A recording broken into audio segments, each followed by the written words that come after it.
So I want to tell you just briefly some background on the situation.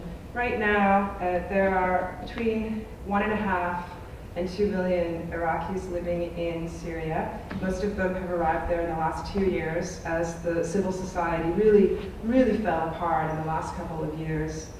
It was slowly taking place since the invasion of 2003. And altogether, outside the country, there are 2.5 to 3 million. So roughly 10% of Iraq's population right now has fled the country. Inside the country, there are about 2.5 million displaced, although that number is just a minimum. And when I spoke to the United Nations International Organization on Migration, they said the number should be half again higher, because this minimum is just the people who are registering, the most desperate, who are in hope of assistance. And they said their own staff in Baghdad, half of them are displaced and they're not registered. So we're probably looking at 3.5, maybe 4 million displaced inside the country. So roughly 1 in 5 Iraqis has fled their home. Right now, this is the largest unfolding refugee crisis in the world, and one of the largest ever. Yet at the same time, it's received extraordinarily little coverage. Just to tell you a little bit about the girl who you're looking at, she was one of the girls that I got to know there. She's 9 years old, and her family lived in Baghdad. Their house was hit by rocket-propelled grenades from one of the militias that are now fighting for control of Iraq. Her older sister was killed. Her brother, who's 21, was taken and tortured with electric cables to his head. So now he speaks in babble, and he is violent unless they keep him medicated.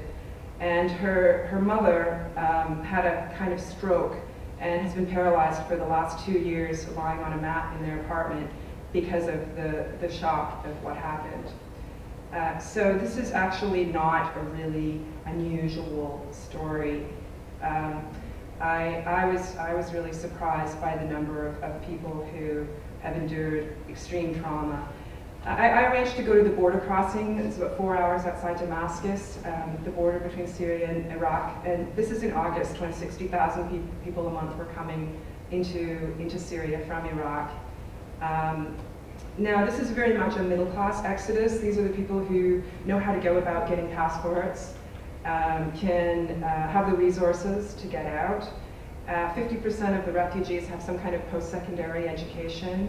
These are people who are doctors, accountants, engineers, professors, filmmakers, writers, and at the same time, right now they're fleeing pretty much with just their families.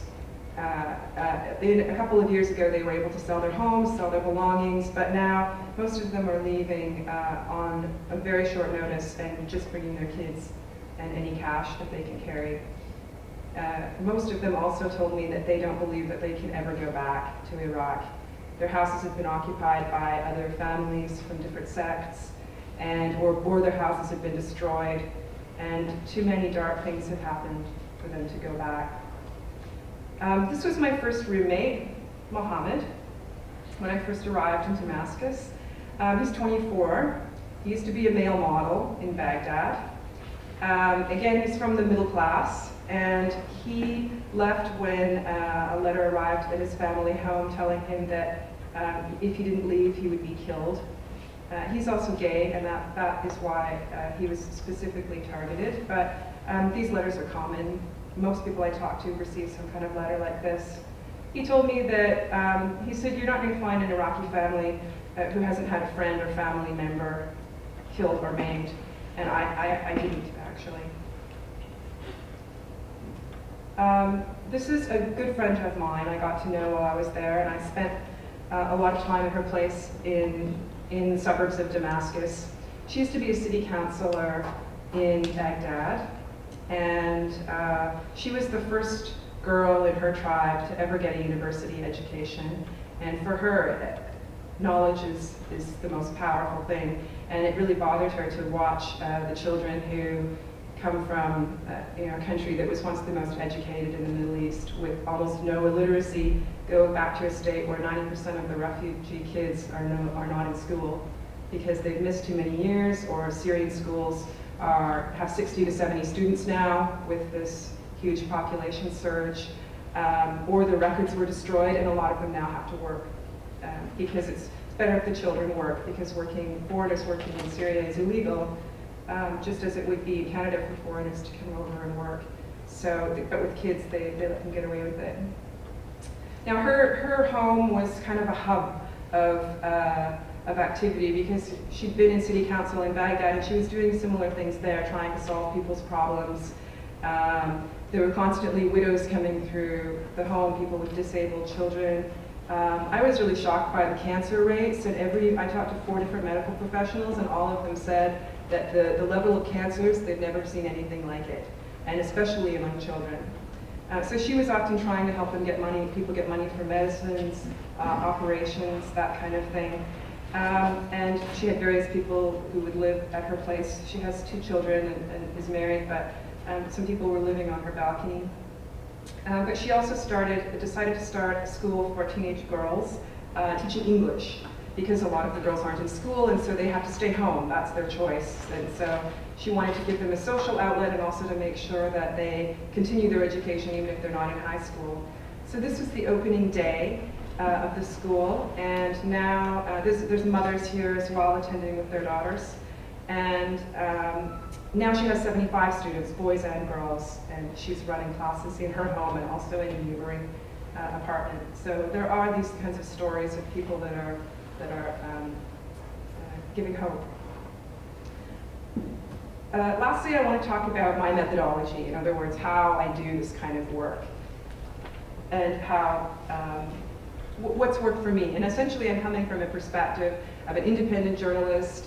I'm not coming in with an office on the ground, with fixers who are telling me what I should be doing as my story, or fixers who are doing my story for me. So I think it's very important to become informed before you go. That means reading a lot of books. It means developing a kind of working knowledge of one of the primary languages, if you can. It means joining listservs, reading newspapers from the countries that you're going to, becoming fluent in the issues that that concern them. This kind of thing has been invaluable to me. Oops. And making contacts before you leave. So that may be going to community centers that are concerned with the country that you're going to ahead of time, attending cultural events, contacting NGOs that work with those countries. For instance, going to do the refugee story, I contacted Refugees International, talked to their research field worker who had just been there. He set me up with about 5 different people. And even if only a couple of them I managed to make contact with, it's very helpful. And also, one of the things to remember is that when you're coming into a country, it's so much better if you're coming through someone that they trust. So you're introducing yourself through someone else that is already known. And I always like to have as many email addresses and phone numbers as possible before arriving on the ground. And these are the people who can also take you inside the culture. Once you're there, finding the nodes or the hubs, finding the people who know everyone. And there's always those people. I mentioned the woman from the city councilor from Baghdad. She knew everyone. She was one of those people. Journalists can be very good. I'm talking about local journalists. They know who the players are. Aid workers, aid associations, research groups. Just talking to as many people as possible to expand the tree of contacts that you have. Also respecting the cultural norms of where you're going. So this may mean, in some cases, that you have to wear the scarf, the hijab, something like this. I don't think there's any point in being a try-hard and really going overboard and wearing the full garment or something like that. But to an extent, respecting the culture so you're not making a lot of faux pas.